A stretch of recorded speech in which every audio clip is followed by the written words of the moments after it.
you're monetising your former office as Prime Minister, just as Tony Blair has done perfectly legally. Yes. But you are monetising your public office of the past for private gain. And I can't think of anything more damaging to trust in politics than people seeing the most famous politicians in the country, Cameron, Johnson, Blair. Liz Truss is now trying to get in on that, but people aren't that interested in paying Liz Truss. I mean, the Tories had this magic trick through Boris Johnson that every new Prime Minister wiped the slate clean. So, yeah, we did bad things in the past, but now it's a completely new party, and so none of the past is relevant. I think Labour could do a huge favour to the country by spending some parliamentary time bringing in a whole bunch of rules. So, for example, you don't get a Lord's seat for life, you get it for 10 years. Simon Kuper, hello. Welcome back to PoliticsJOE. How are you? Delighted to be here. Very, very glad to have you here. For those who aren't familiar with you, how would you introduce yourself?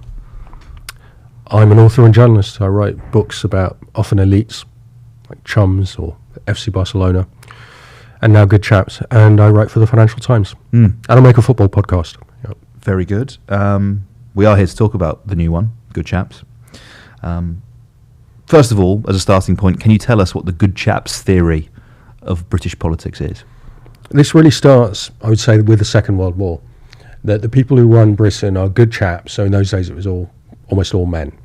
And they've been to public school, they've been to Oxbridge, and then they fought in a war. Often they volunteered for the front, so you have people who become Prime Minister, like Harold Macmillan, Anthony Eden, Ted Heath in World War II, and these men had fought in wars, shown incredible bravery, and they come home from the wars with the idea the highest thing you can do with your life is public service to the British state. You will die for Britain if necessary, so you serve the state. Obviously you're not going to steal because, you know, your whole life is about serving the state, so you don't need rules. So the country was run by good chaps who also, they know each other, they come from this mostly quite small upper class. And that means that in Britain we have a system without really many rules. And then that starts to dissipate. You know, Margaret Thatcher thinks the idea of serving the state is all a bit rubbish. And then we get my generation of people like Boris Johnson and David Cameron. They're obviously not very serious about the idea of public service.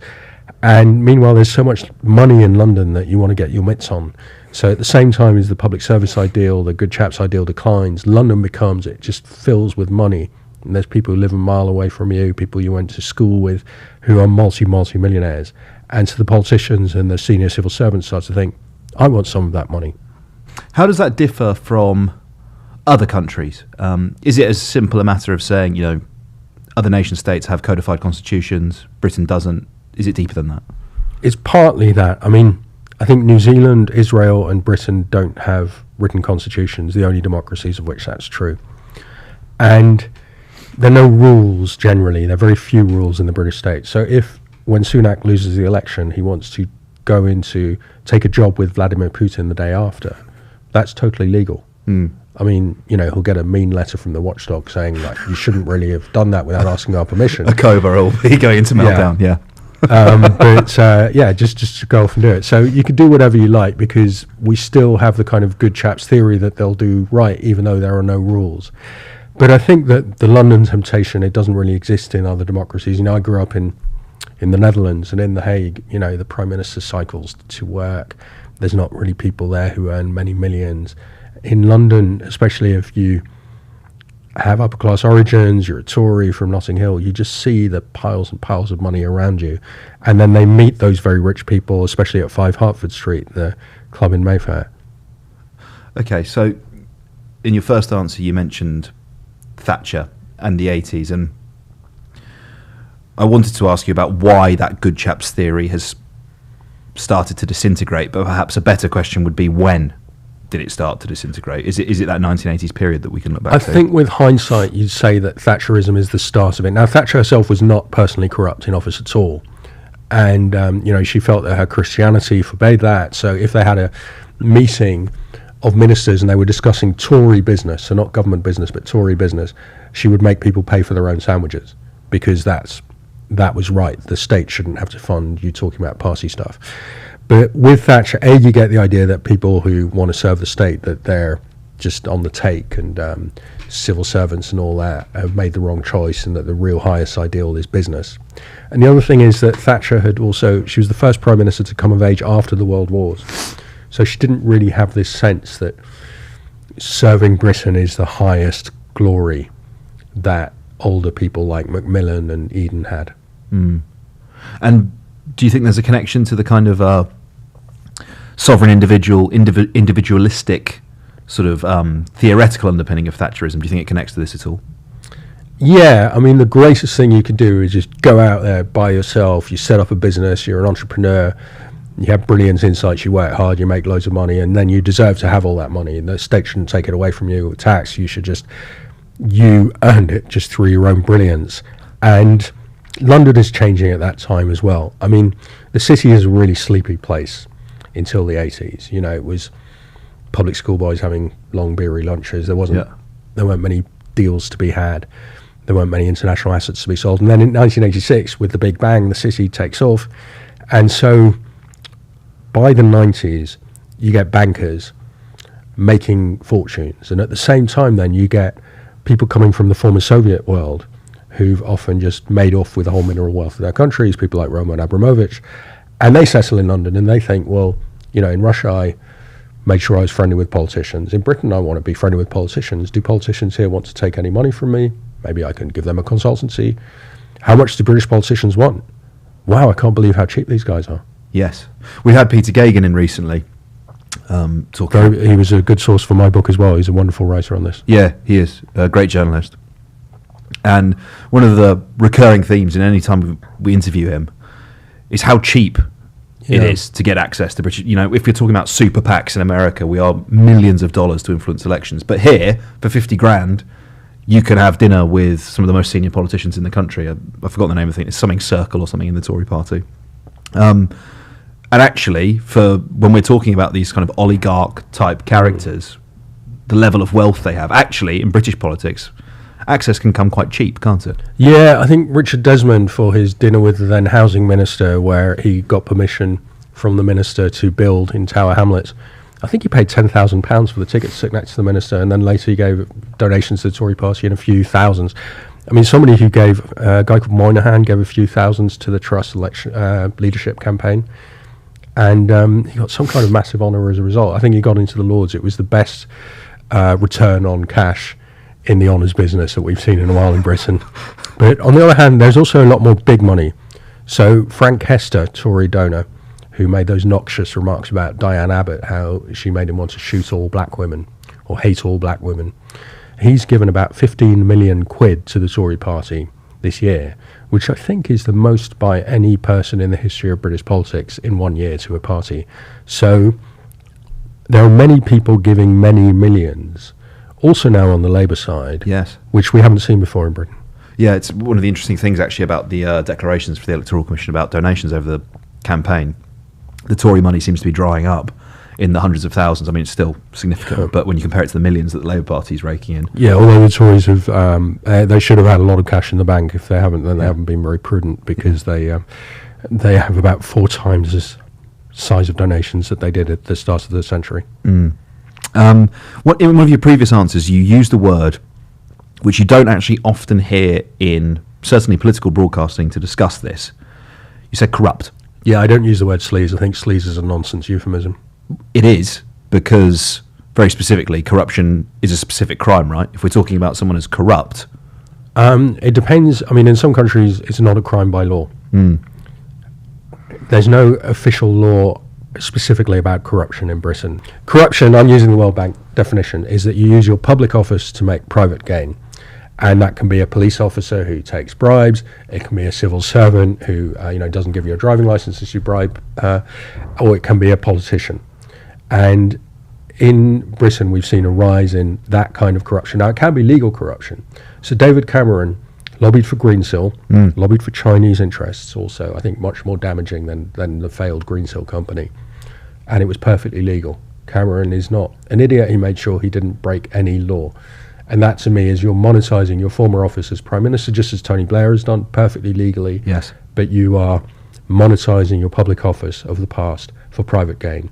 And I can't think of anything more damaging to trust in politics than people seeing the most famous politicians in the country, Cameron, Johnson, Blair. Liz Truss is now trying to get in on that, but people aren't that interested in paying Liz Truss, making money out of having been PM. Yes. You write that Boris Johnson, quote, embodied Britain's political lurch towards corruption. He is not the most recent Prime Minister. You mentioned Liz Truss, and I think Rishi Sunak is quite soon to be a former Prime Minister as well. Up until this moment, though, Greensill is something that happened years ago now, and it would appear that the Conservative Party was almost able to survive these allegations against it. I mean, do you think it's just the case that it took a little while for the chickens to come home to roost and they're dealing with the consequences now? Or really, politically, is this not as much of a toxic issue as it should be? I mean, the Tories had this magic trick through Boris Johnson that every new Prime Minister wiped the slate clean. So, yeah, we did bad things in the past, but now it's a completely new party, and so none of the past is relevant. And that didn't really work for, Truss was too short to know, what the strategy was. It hasn't worked for Sunak. So people have, I think, in the large majority, written off the Tories, which is why we don't really have an election campaign now, because the result is a foregone conclusion. But I do think that people care desperately about corruption. So, I mean, the most staggering example was the MP's expenses scandal of 2009. I mean, it's hard now to imagine, but people were devastated and they were so angry. They were so angry with politicians. I think the difference between now and 2009 is 2009 people were surprised. What? You used public money to build a duck house? Yes. David Cameron used public money to clear the wisteria from his chimney. Whereas now people just expect it. So you say, oh, well, in my book I have various Russian spies who give money to the Tory party. And people say, yeah, what do you expect? It's much, much worse than before. It's much worse than using money to build a duck house in your garden. But people have just been worn numb by the constant scandals. Yes.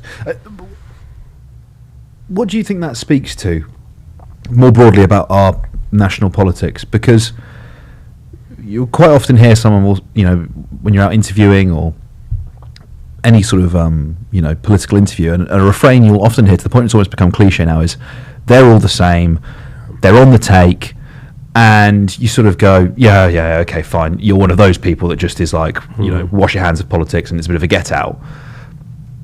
But I'm beginning to feel that actually it does speak to something deeper, that isn't just kind of apathy, that isn't a lack of willingness to engage in politics, and that actually there's been some really quite serious damage to the trust of the entire institution that is our electoral system.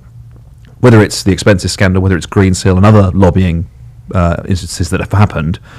I mean, is that what you think it's a reference to, that actually there is a real serious issue of public trust in our political processes now? I mean, various pollsters measure public trust in politics at the lowest it's ever been measured. Something like 10 or 15% of people, depending how you ask it, trust politicians. And we definitely need a whole system of new rules. So we can't rely on the Good Chaps thing. There just have to be rules like, you've been a Prime Minister, you will never work for a corporation afterwards. And if that's going to deter you from being Prime Minister, fine, we don't really want you in that job. There are other things you can do, but you can never have any kind of corporate role. So that's just one tiny example. If somebody is ruled not fit to be in the House of Lords, that person cannot be in the House of Lords, even if the Prime Minister Boris Johnson wants it. And so Labour could do a whole schedule of laws that I think would help.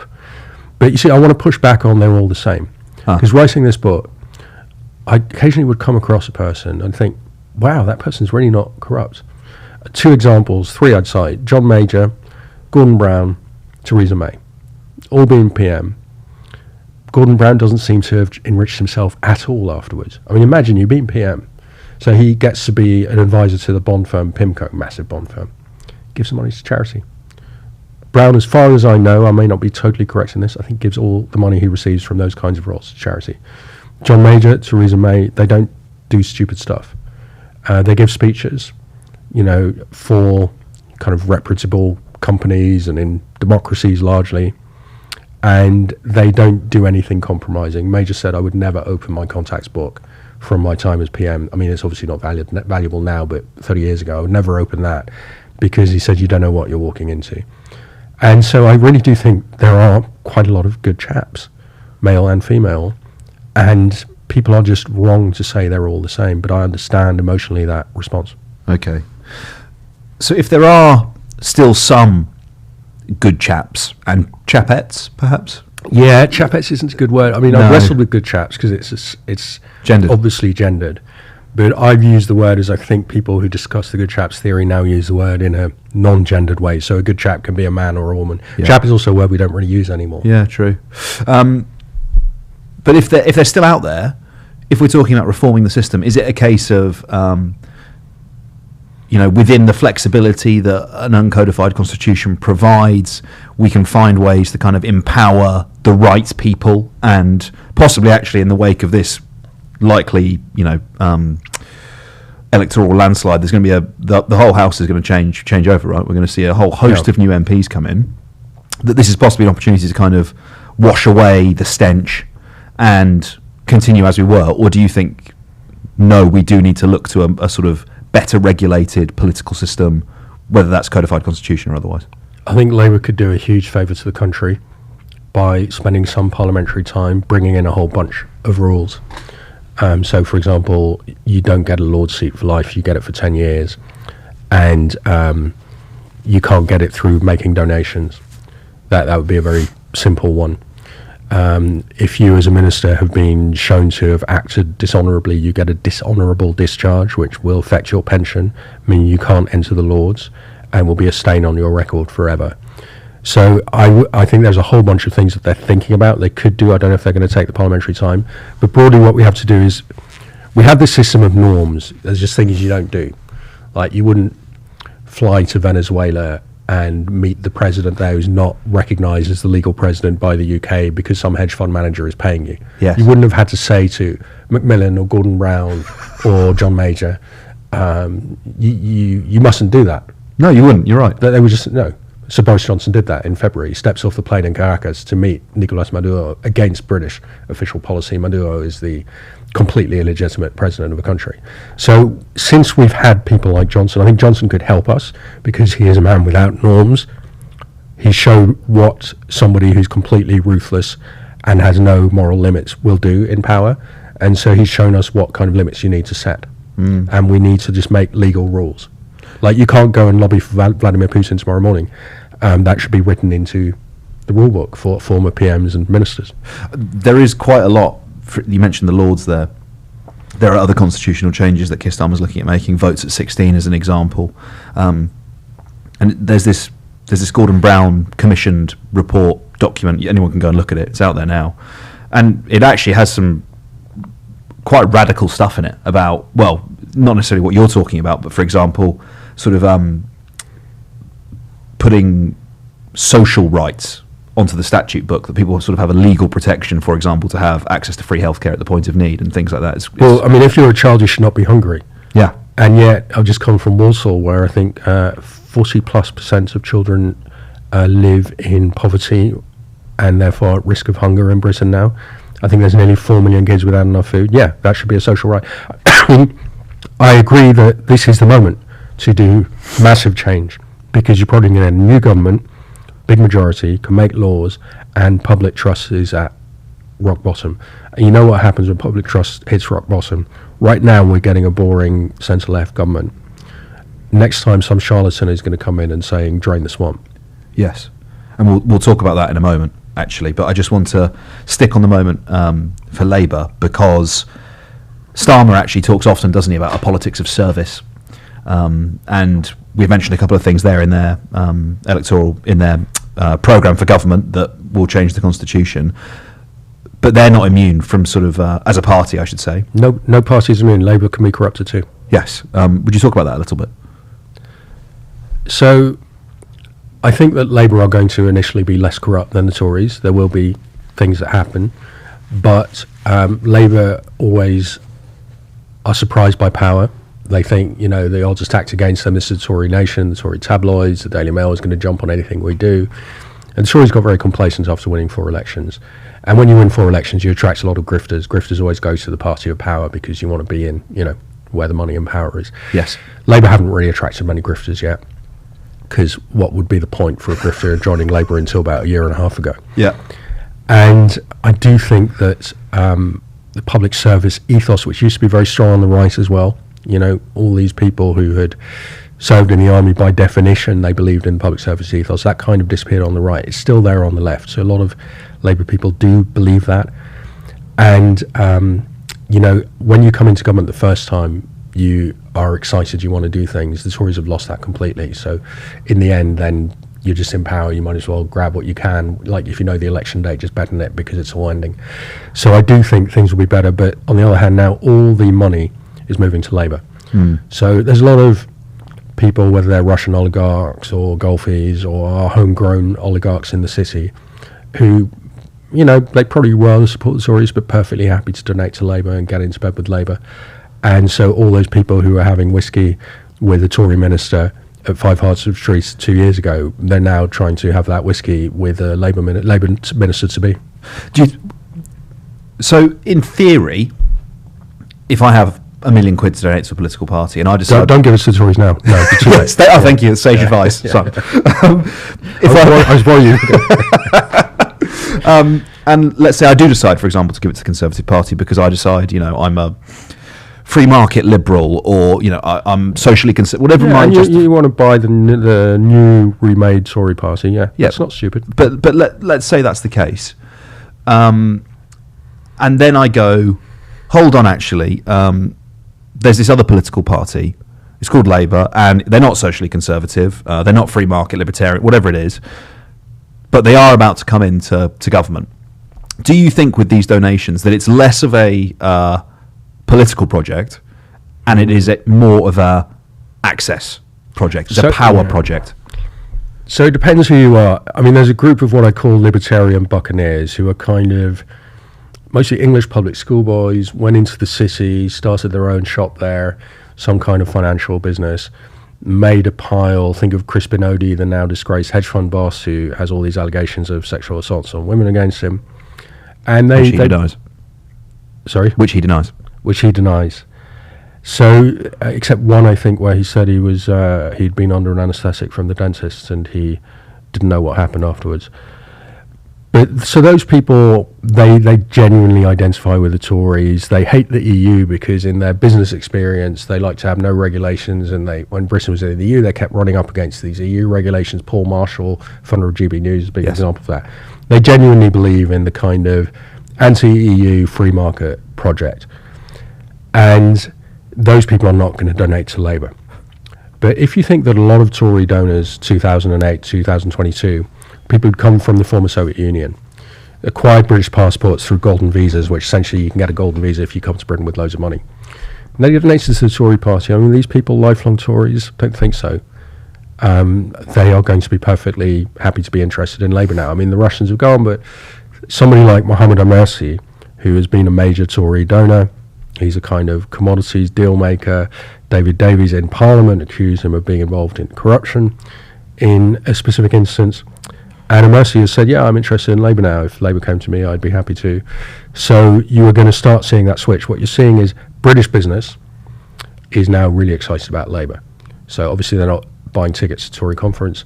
The Labour Business Day, which they hold in spring now and in autumn, prices keep rising. It just sells out within a couple of hours. It's mad. Everyone in British business wants to be there because you want to meet the now shadow business secretary, say, oh, well, there's this regulation. If you changed it, it would really unleash British business. Yes. Just finally, you wrote a really good piece in the FT, I think it was the weekend just gone, about the French national team, football team, at the Euros, and their kind of, the tension between them and French electoral politics, specifically kind of Le Pen, and actually the history of the conflict between the national team and Le Pen. And I was quite struck by it because we also have the same football tournament coinciding with an election, and beyond the kind of photo opportunity of Starmer or Rishi down the pub watching the game with a shirt on, it hasn't really flared up in the same way as, let's say, when, a couple of years ago when they were taking the knee and you had kind of Tyrone Mings going for Priti Patel, and we haven't really had that here yet. Why do you think that is? Is it because the election isn't as hotly contested, so no one there isn't really a sort of need from the politicians to kind of delve into that more cultural, pop cultural sphere than last time? Is it because of the unique history of the French national team? I'm curious what you think the difference is. I'm starting to think that race relations just are better in Britain. Okay. So, they have this xenophobic rhetoric about illegal immigrants. And these poor people on boats are the big problem Britain has, and that, we need to stop that. And it's partly because you're allowed to be xenophobic about people who don't live here, haven't been born here, But if people are British, or even if they're legal immigrants, then the consensus in Britain is mostly shared by most people in the political class and in the population. Okay, they belong here. And so people don't, I mean, there is racism, and there were people who were against the knee, although my sense when I was at the Euro 2020 matches, the large majority of the public was actually in favour of people taking the knee, and they were fine with it. And there are people who abused black players who missed the penalty, but those are a few thousand in a nation of 30 million people watching the game. So I think most English people, they don't question the Englishness of a black footballer. They're happy that he's playing for the team. They don't question his dual loyalties. So even if Bukayo Saka is proud of his Nigerian heritage, hardly anybody here feels threatened. A small group of racists. In France, it's different. So in France, the loyalty to France of somebody who is black or somebody who is Muslim will be questioned every single day of their lives. Somebody was saying today that he feels that his first name Mohammed is used against him. You are called Mohammed, and therefore your Frenchness is suspect, and whatever, everything you say about France is suspect. And I don't think we quite have that in Britain. I'm not denying the presence of racism, but I also think the players in the French team genuinely hate and are terrified by the Rassemblement National, the far right, and I share that view, because I think it's a racism against people who, like in the case of Kylian Mbappé, it's not just that he was born in France. His mum was born in France, of Algerian origin. And so to many French voters, somebody with a name like Mbappé, with black skin, he can never be really French. It's a depressing thought, isn't it? And therefore he, even though he's captain, even though he's a cautious person, he is taking the risk of speaking out. It's a really extraordinary thing, isn't it? That you could quite literally be one of the best, if not the best player in your position in the sport, representing the country, captain of the team, and you are still not viewed as good enough. A perfect Frenchman. The family models of the Republic. The parents said, you are going to pass your high school back, the A-level equivalent. It doesn't matter that you're already playing for Monaco in the Champions League. You're going to get the buck. This is non-negotiable in the family. And the mother said my ambition for him was that he would go to the top business school in France. It wasn't that he would be a professional footballer. Mbappé is pretty much, I would say, the most intelligent footballer of his age that I've ever interviewed. And it's not good enough, right? Yeah. Still he's suspect. What were your takeaways from... Have you interviewed him more than once, or what? Just once for close to an hour. His dad was there. It was interesting. So tell me about it. So it's a bit like interviewing a veteran politician. Every word is right. He knows exactly what he's saying. He's not going to say anything dumb. He's not going to screw up. But it's very thoughtful. He can think about football. He can think about himself. He can think about society. He can think about being French. He told me, never for a moment have I doubted that I was French. Nobody ever made me feel that I was not in my world, he said. But when I asked about police violence, which was a big issue in France and against young black people, of course the main victims of police violence in France, like in the US, his dad sitting next to me said, we're not going to answer that. And I said, well, why not? It's a reasonable question. And he said, well, police violence is not only against black people, and we're not going to put Kylian in this position. And I think they're very wary of having him come out as a kind of angry young black man. I'm using scare quotes here that the far right can attack, which is exactly now what's happened. Yes. That all these national team players, Ousmane Dembele, Marcus Thuram, who was named by his father, black activist, brilliant footballer, after Marcus Garvey, black nationalist. Marcus Thuram has been the most outspoken, brave, anti-far right person. Mbappé, now they're all just being put aside as angry black men who aren't really French because they're attacking France. There was a brilliant quote, which I can't do. You might have it off your head, that his father gave. You mentioned it in the piece. I can't remember what it was. Yeah, Lilian Thuram, so he won the World Cup with France, was record international for a time. He's now a black activist. When the father, Jean-Marie Le Pen, attacked all these black players who shouldn't be playing for the French team, Lilian Thuram said, well, personally, I'm not black, I'm French, which I thought was a great answer. Yeah, very much so. Simon, thank you for taking time to speak to us. Really appreciate it. Good Chaps. That's one of the books. Impossible City, the other one as well. Buy both. Buy both. Thanks for taking the time. Really appreciate it. Thanks.